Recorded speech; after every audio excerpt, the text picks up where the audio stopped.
Le 12 octobre prochain, l'électeur dans l'isoloir aura le choix entre 10 bulletins de vote distants représentant les 10 candidats restés en lice dans la course pour la magistrature suprême au Cameroun.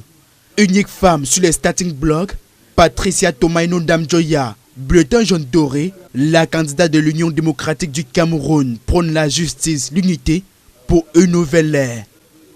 Grande espérance, Paul Biya, candidat du RDPC, bénéficiera du vote des électeurs qui auront jeté leur dévolu sur le bulletin blanc. Cabral Libi de la vague orange a choisi pour slogan « Réussir ensemble ».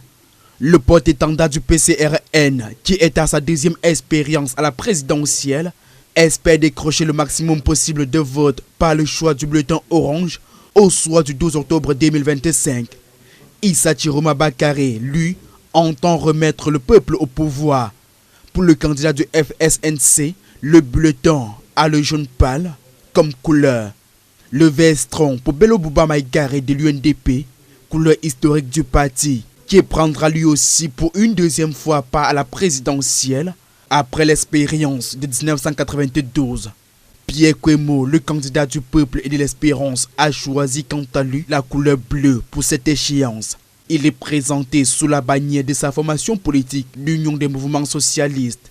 Le parti historique de l'opposition SDF compte sur le peuple pour un vote massif en faveur du bulletin rose. Dans l'objectif de sauver le Cameroun, une mission que s'est assignée le parti par le biais de son programme politique.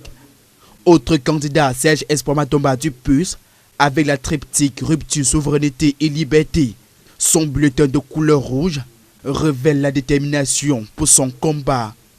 Ensemble, c'est possible, c'est notre moment. Tel est le cri de guerre de Hiram Samuel Iyoudi du FDC, dont le bulletin de vote dans les bureaux est de couleur grise. Au MCNC, le choix a été porté sur la couleur verte pour redonner l'espoir au peuple camerounais. Un espoir dont Jacques Bouga Egbe porte fièrement et n'attend désormais pour l'implémenter que le plébiscite des votants.